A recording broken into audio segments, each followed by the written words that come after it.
Dear Patriots, before the news starts, please subscribe to our patriotic channel by clicking the subscribe button.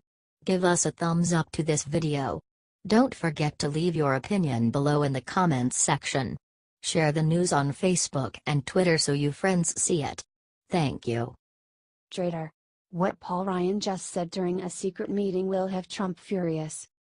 Paul Ryan just announced his plan to give up Donald Trump's best chance to build the wall. According to Breitbart, Ryan told members of Congress that he intends to add DACA to an end-of-year spending bill.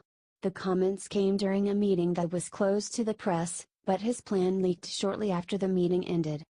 Two House Republicans confirmed to the HuffPost that Ryan mentioned at the gathering slipping DACA amnesty into the spending deal, the network reports.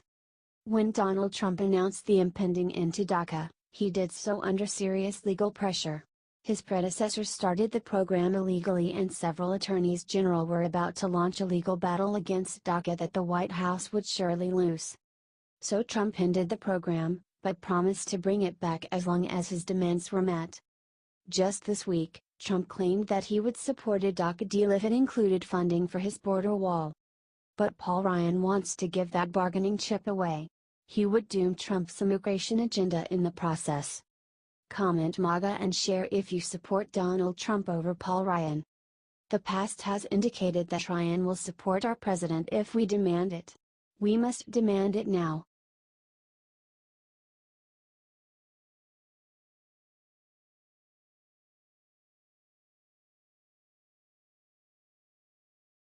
Rosie O'Donnell breaks silence on what Trump's epic win did to her. Entire USA laughs out loud. Remember the debate when Megyn Kelly got nasty and tried to trap Trump with comments he made about Rosie? Megyn badgered him asking if he ever called women fat pigs and he looked right at her and said, "Only Rosie." It was perfect Trump, funny, honest, irreverent and strong. I think at that moment he won the race because America had never seen a politician so bold and unafraid. Like a breath of fresh air.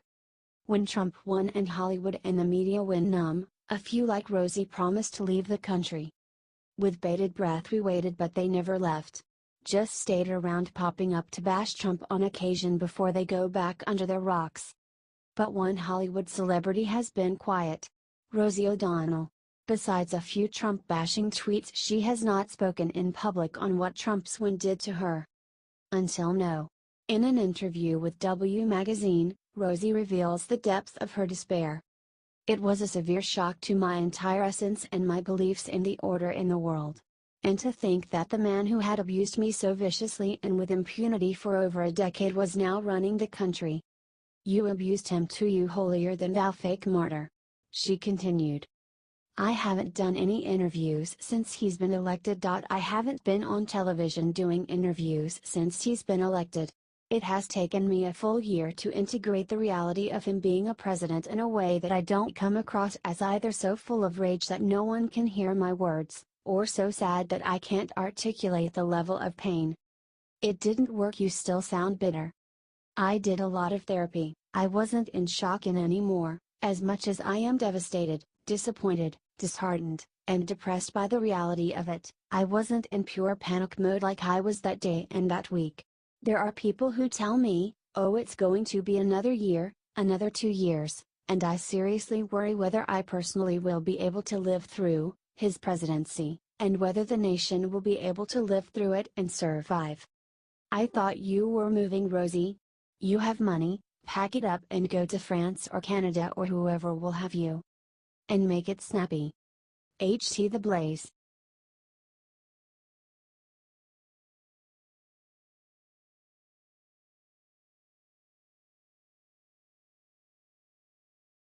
Just in Nikki Haley forced to flee Sudan after something terrifying happened.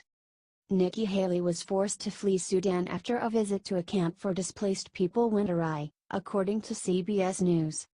Shortly after Haley left the camp, UN security guards fired tear gas to disperse the crowd of more than 100 residents who looted and destroyed the office of a charity operating there, an aid worker at the camp said. The aid worker spoke on condition of anonymity out of safety fears, the network reports. The UN claims that residents became upset that she was not able to meet with them, due to time constraint. "People are not happy," one resident was quoted as saying. After the incident, Haley was flown to the Democratic Republic of the Congo, where she will resume her three-country tour of Africa.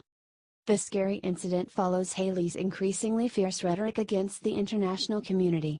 Like Donald Trump, she is not willing to sit and watch the world destroy itself.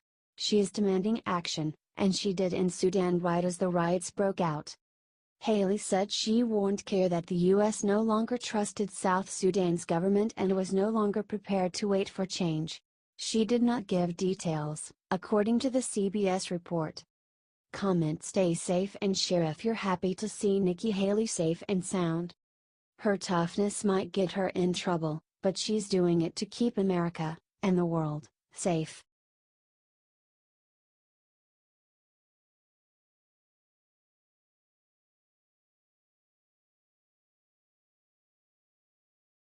Months after Trump saved Puerto Rico, San Juan mayor just did dirty deed to stab him in back. The mayor of Puerto Rico's largest city is now calling to void the contract to fix the Puerto Rican electrical grid. Whitefish Energy has now signed $300 million contract to fix the electrical grid after the hurricane. San Juan says that the contract is alarming and should be voided right away.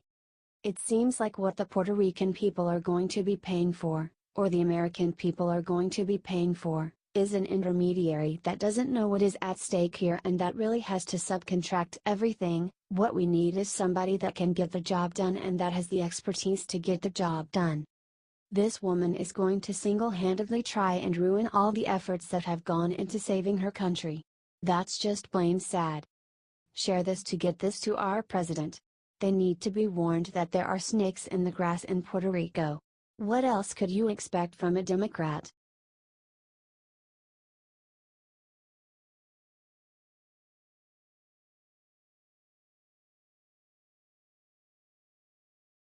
Ben Carson sets internet on fire, says the one thing that will shame liberals forever.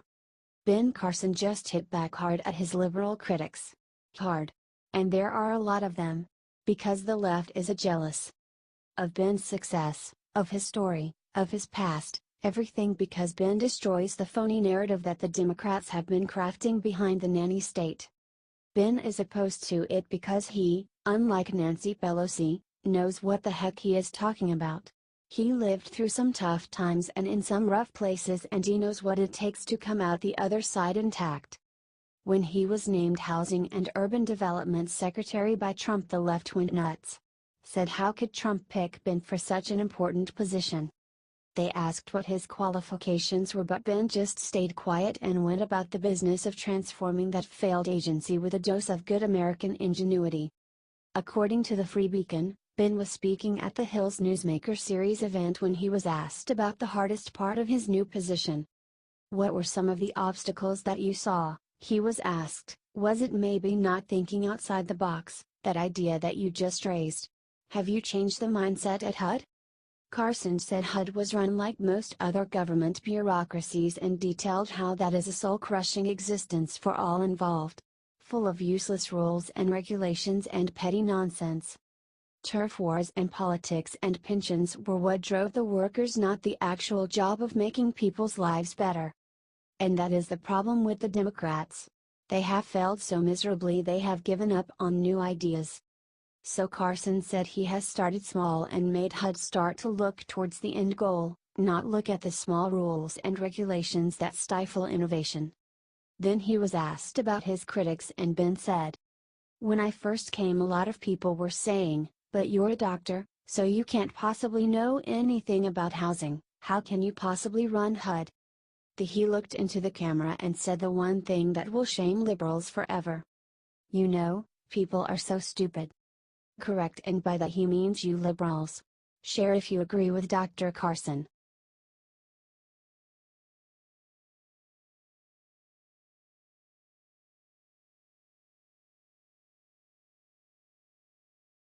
Seconds after landing in Dallas, Trump put out hand and got greatest surprise of his life.